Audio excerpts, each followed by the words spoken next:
Dr. Krishna did try to give you certain communication skills which will really help in the times when we are all very anxious and also kind of exhausted with the situation and apprehensive about it.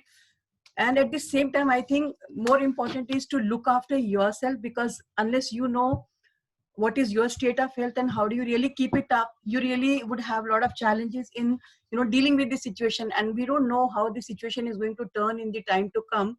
Hopefully things are changing to the better side. I can see when we see the results every day at night, on TV we get to see things are improving across the country, except few hot areas, hot spots where we know things are changing in the downhill side. But otherwise at most of the places things are improving. But at the same time, I don't know what are going to be the repercussions and the outcome of the this pandemic that we are all facing. So this session would help you developing certain effective strategies in helping yourself in dealing with this situation. So without wasting much time, I'll straight away go to the background of it. I understand that it's a very challenging time, something that we had never thought of or we had never seen. And emotions are very high. There is a lot at stake. I know our physical health, social health, spiritual health, financial health, everything is at stake right now. And everybody is feeling very anxious and confused because we don't know what is going to happen tomorrow or in the next week or the next month or the next year also. Healthcare professionals, being the frontline warriors, are the one who are stressed out more because they are the one who are facing the brunt of the situation, because they are the one who are dealing with the situation right now. So some of us may be actually really overwhelmed with the idea that okay. Okay, so many of you may be actually doing long duty hours and would be exhausted in the process, and you must be overwhelmed by this. Many of you may not be even able to meet your family and friends, especially if your place where your family is staying and where you're working is different. And even in the same city, many of you are not meeting your family on regular basis because it's not good for your family to come in touch with you, especially if you're handling COVID patient directly. The volume and the acuity of situation is also very overwhelming for all of us.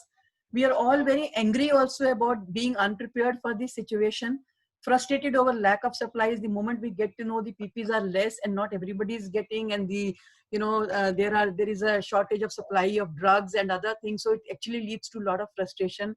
We also feel bad when we are not able to save life, especially when patients come in critical condition and we realize that we are not able to actually do much to save them, especially in the absence of having any very clear-cut protocols in managing the acute conditions of the patients. So very, very common thoughts of anger and anxiety that we all may be experiencing is, oh, this is not fair. I didn't deserve this. Why am I here? I did medicine to do something better, or I did nursing to do something better. I didn't expect that I'll be facing this kind of a situation in my workplace. Especially when we don't have enough PPCs, it can lead to a lot of anger and anxiety that I might catch infection, or my team members might catch infection, and there is no sure shot protocol of treatment. We all know that we are still experimenting with treatment protocols. Sometimes we say this will work. The other day we get to hear, no, this is not effective. Some studies show, okay, this drug is helping. Some other studies give absolutely contradictory results. We also fear sometimes that we might run out of medicine, or we may not have enough beds or ventilators available to accommodate these patients. And at times we feel very angry with the system that why can't they provide more facilities to look after these patients. So I'm sure all these are common mixed thoughts that all of us are going through, especially being in the healthcare where we are dealing with the patient and the situation directly. Yes, I understand that uncertainty of situation is bound to create anger and anxiety, and that's very true. So let me also remind you here that that we don't grow when things are easy. We actually grow when things are challenging. I was listening to a TED talk the other day, and the speaker said Bhagavad Gita came into existence or came into being in the middle of the battle of Mahabharata, when Arjun decided not to fight, and Krishna gave this discourse of Bhagavad Gita. That's where the whole concept of Bhagavad Gita came in. So let's also remember that it is only in the challenging times that we would grow. Let's not look at it only as a crisis, but also take it as an opportunity to grow in our ability. So here I'm going to share some effective strategies with you. How do you combat your personal stress, and how do you ensure your psychosocial well-being? So I'm not here to teach you or preach you something that, okay, do deep breathing exercise, or do meditation, all that. If you can do, there's nothing wrong in that. They're very helpful techniques to combat stress, but I'm here to give you a lot of clear strategies to help you learn what is the right way of doing. So one good way is make a list of things that bother you. I wish we had time and I could have given you this activity to actually make a list of things that bother you, but you can do it even later on, where you would actually be writing down anything that is bothering. So it could be like the overall infection rate is very high, especially in some hot areas. Then others are not taking precautions, especially when you get to see a lot of crowd on the road or in the markets. You really feel very bad about what is happening in the society. When you also see patients in public are not handling corona seriously, so you feel, what is this? We are doing everything for them and they are not listening to us, or they are not following. So if you can see, I have given two circles. One is yellow color and one is blue color. So yellow color circle is a larger one. So this will contain everything that is true, but actually you don't have much control over it. Then there's another circle that's blue in color. So in that blue color circle, you will be writing things that over which you have direct control. For example, taking all precautions to safeguard your safety, or explaining to the patients or their family when they come across you about the condition or the seriousness of the situation and how they are supposed to be, taking care and taking all precaution. So that is something I think probably we all have under our control. So very smartly, we have to actually divide this list into two parts. One, things over which I don't have control, and blue, over which I have control. So when you will have these things very clearly, you will know where you have to focus your attention. Many a times we focus a lot of energy on the yellow circle, but that circle may have everything that is true, but you don't have any control over it. So quite possible that you will feel very apprehensive and helpless and hopeless when you will look at those facts. But people who really want to control their anxiety or anger, they need to very smartly focus only on the blue circle and ask yourself one question: what can I do to deal with this situation? Every time you come across a situation which is not manageable or which is actually overwhelming, ask this question to yourself: what can I do to deal with this situation? So when you will address the situation with this question, you will start having answers. For example, overall infection rate is high. Okay, fine. But what can I do? Maybe at least I can take all precautions, or I can explain to the people with whom I get come across. So that will give you a solution or a direction where to go about, rather than thinking and worrying about the problem. So I have again tried to show you the yellow circle and the blue circle. Yellow circle is larger in size, but it would have a lot of things over which you can think all your life, but you will not have any control over the situation. On the other side, blue circle has things over which you have direct control. So please focus all your attention, energy, time, efforts to blue circle. Very consciously, you have to, train your mind to focus only on the blue circle, because that is what is going to give you solutions, and not the yellow circle exactly. Yellow circle is just going to bother you with its size and numbers in it. Okay, so I want to introduce you to a very beautiful concept which will again help you how to handle your anxiety. And I've shown you the concept of mindless monkey on this screen. See, we all have two minds. One is rational mind and second is your emotional mind. So rational mind is the mind that we use all through our day in dealing with the situations all through our day. And most of our handling of situation goes very well because we know how to handle it. But the problem is there's another mind which is called emotional mind, and I've given it the name mindless monkey. So this emotional mind is the mind whenever there is a situation that has some kind of emotion which is disturbing or upsetting or is a threat to our existence, this monkey gets triggered. And the smartness of this monkey is that this monkey is not going to wait for your instructions. It's going to actually pop up every now and then and tell you that there's a risk, there's a risk, there's a risk, there is a risk. So what happens when this monkey bothers you so much, you start believing it, that okay, maybe the risk is really very high. So most of us, when we feel anxiety, it is actually when we are not able to estimate the extent of problem. So very smartly, we have to keep this monkey busy and happy. So during the day, we have to have certain activities that can keep this monkey busy and happy. For example, when you talk to your family members, or when you interact with your friends, or when you're cheerful, or when you laugh. So this mindless monkey will feel, okay, things are not all that bad, and it will calm down. So very smartly, we have to fit in these activities in our routine, in spite of the fact that we are all undergoing a very severe crisis. But very mindfully, you have to actually bring in those moments of happiness or relaxation or cheerfulness. At the same time, you need to train your rational mind. So how do you train your rational mind? One, learn to accurately assess or estimate the risk. I want to narrate a very interesting incidents that happened with me. I don't know how many of you watch that program Dastak. It's a program that comes on television, and it talks about all the incidences of robbery or murder or crime that's happening across the country. So I'm talking about, say, good 10-15 years ago, when I started watching this program. And trust me, I really enjoyed that program for a couple of episodes. But after watching these couple of episodes, I had a feeling that it is instilling fear in me. Initially, I thought, oh, it's a very empowering kind of a program, so I must watch it. It will teach me how to protect myself or how to protect my family. But then later on, when I saw it instilling fear in me, I had a feeling that, no, it's not doing me good. So I sat down with me one day and I asked myself, what is the probability of this happening with me? For example, 15 years ago, if the population was, say, around 100 crore, so I asked myself, in a population of 100 crore, if this happened with somebody, so possibility of this happening with me is probably 0.000001%. And then I said, I think there's much larger risk in life than having this kind of issue to your life. So that's how I decided. I said, nothing doing, I'm not going to watch this program. So we really need to accurately assess or estimate the risk.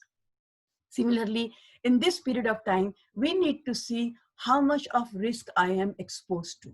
Yes, we need to take all possible precautions. We need to be aware what is the right way of protecting ourselves and our family. But let's not be over concerned about it. That's going to actually create a lot of anxiety in us. Again, please keep your media appetite in check. In buffet, you will get a lot of things. Media has the responsibility of giving you everything that is happening across the world. Don't eat everything.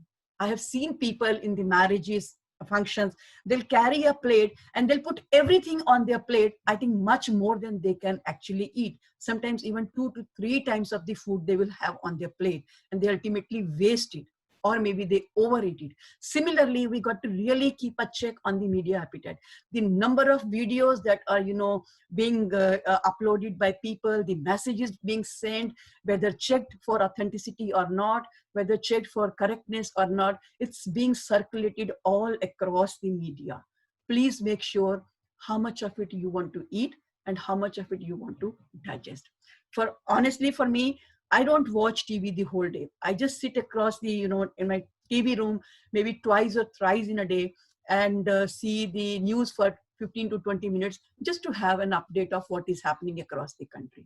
That's all. The rest of the times I, spend doing my professional activity. So very consciously, mindfully, you have to, keep your media appetite in check, because if you're taking too much of it, your mindless monkey is going to bother you more, because this is the food for that mindless monkey to work against you. Again, a very important thing that you need to do is check your self-talk. Actually, self-talk is the program that you give to your mind and body, and your mind and body blindly accepts this self-talk without checking its, the day you say, I'm not well, your mind says, yes, I'm not well. Even body says, I'm not well. The day you tell to yourself, oh, I'm very happy today, your mind says, yes, I'm very happy today. And your body also will have a lot of energy. So you really got to check the talk that you do to yourself, because there's a possibility if you're doing too much of negative talking, again, you're going to see a lion in the picture of a cat. So you really got to be sure that the self-talk that you are doing with yourself is meaningful, sensible, and is true. Again, there's another way, very important way, that's confront your fears. For example, sometimes they say, okay, this can happen, and that bothers me. Then comes a time, and when I say to myself, okay, ho gaya, ab kya karna hai? That means the moment you tell to yourself, okay, ho gaya, then what? So the moment you say, then what, then your rational mind starts thinking about these solutions. So at times we got to really, really confront our fears if we want to really come out of its fear. So face it till you can actually, get out of the fear. So once you are able to come out of it, you will be able to focus on your solutions rather than the problems. We all have a tendency to talk about the problems. Like for example, just 2 days ago, I got a call from one of the professors of a college, and she said, oh, there's a lot of stress. I said, uh, by the way, what stress do you have? No, no, no, students have a lot of stress. I said, what stress do they have? Oh, they're worried about their year will go waste, or they will not be able to, utilize this time fully. So what are we doing? We are just focusing on the problem. Whereas if they want to use this time for their productivity, which I think now people are becoming aware of, and they are actually doing it. So very mindfully, you have to focus on the solutions and not the problem. Staying in touch with positive people. Now, this professor who talked to me about stress, probably she wanted to infect me with stress. I refused to take that stress. I said, I'm sorry. I don't think there is stress. We are talking about problems. If you'll talk about solutions, you will actually not experience any stress. So very mindfully, you have to check people around you in case if you think they are a very anxiety prone, then you either need to stay slightly away from them or handle their anxiety in a therapeutic manner rather than just getting infected by their, by their anxiety.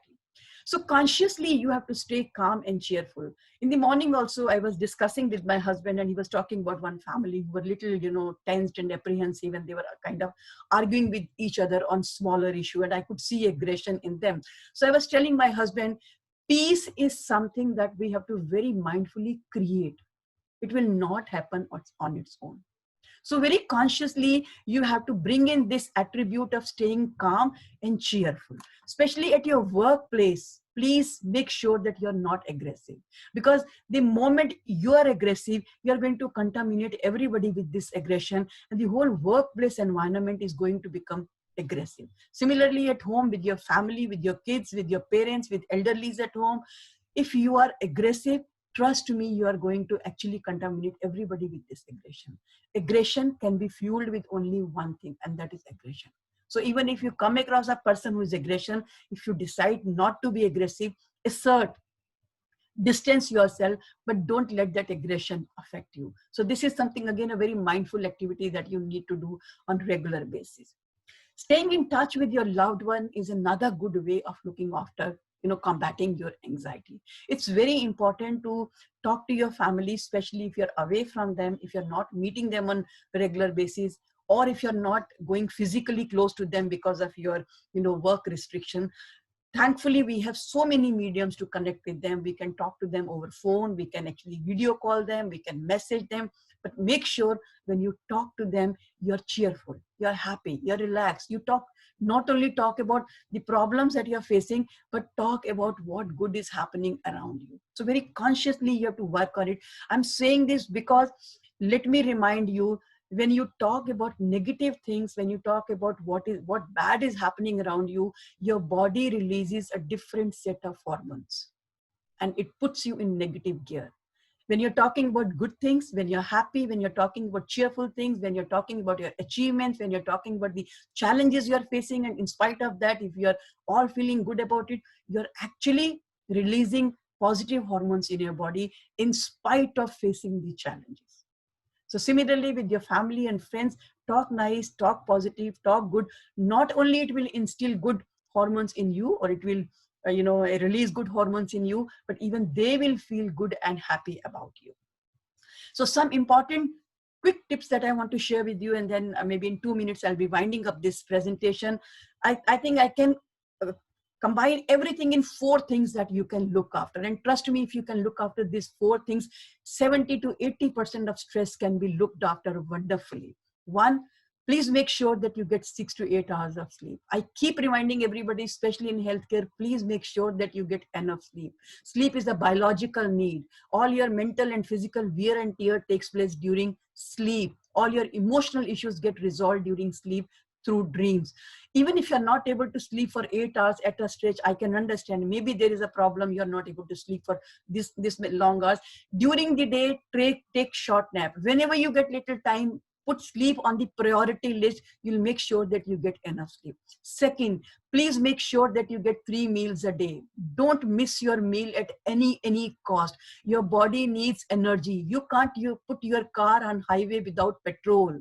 You got to take meals so that your energy has enough glucose and nutrients in the body to keep you working. Do not ever compromise on taking your meals. You must eat like medicine. Don't care whether you're feeling hungry or not. You must take your meals on regular basis. Use all possible precautions and PPE to protect yourself and your team. I say team because at times I'm getting to hear from hospitals that doctors are getting PPE, somewhere nurses are not getting PPE, or support staff is not getting enough PPE or not good quality PPE.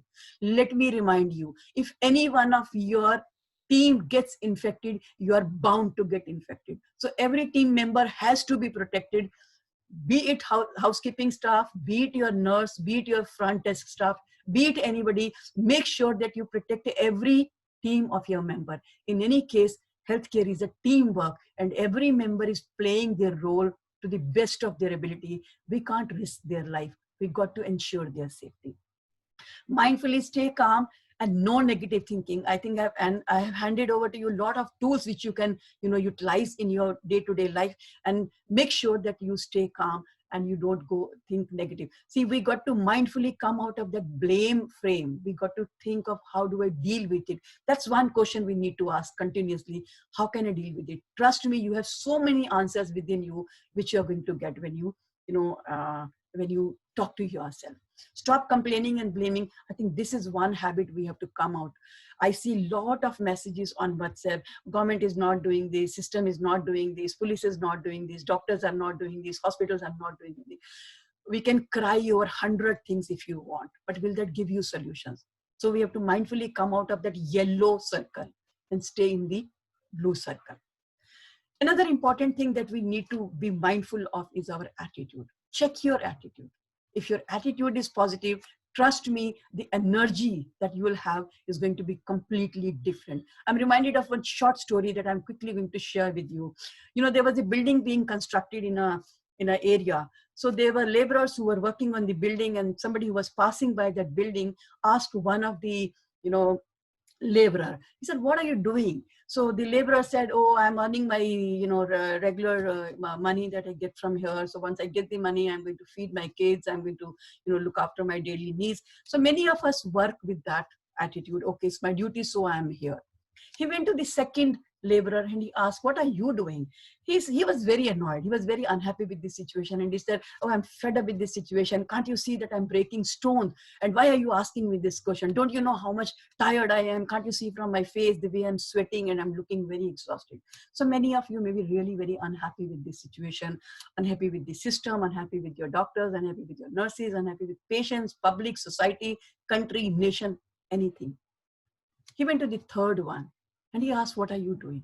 So he took him to one side, and there was this picture on the wall, and he showed this picture, and he said to the that person, "There's a huge, beautiful temple coming over here, and I'm constructing this temple." Three of them were doing the same thing, but three of them were doing with a different thought process. Check your thought process. If your thought process is that this is the trying to prove my worth, I shall give my best, please remember, even this time is going to pass. Tough situations don't last. Tough people do. Again, I'm going to end it here with another short story. Beautiful story as a carry home message for all of you. Look after yourself. 4 things if you can look after your food, look after your sleep, look after your PPEs. Don't expose yourself to infection unless you really protect yourself. And 4th is look after your emotion. With that, I want to send you back with one story, and then I'm going to end it here. There was a jungle fire, huge jungle fire, and all animals and birds coming out of the jungle, because they could see if they don't come out of the jungle, they're going to die. So everybody came out, and there was a small bird, this sparrow. She went to a water body which was nearby, picked little water from the water body in her beak and threw on the fire. So everybody around started laughing at this bird and asked this sparrow, "You think this water is going to, extinguish the fire?" She said, "No, I know it's not going to extinguish. But when the history will be written, you will be written as a spectator and I will be written as a warrior. So look after yourself and do your duty to the best of your ability so that you can meet your eyes in the mirror and say, I did my job well." Thank you so much. So if you have any questions, Sir, I think आपने जो ये भेजा है, आपने सिर्फ Covid health sector में भेजा है, कोविड केयर सेक्टर कोई नहीं। I'm not able to hear you. I'm not able to hear you. Okay. One second. Thank you, Indu, for such an insightful talk on how to take care of yourself.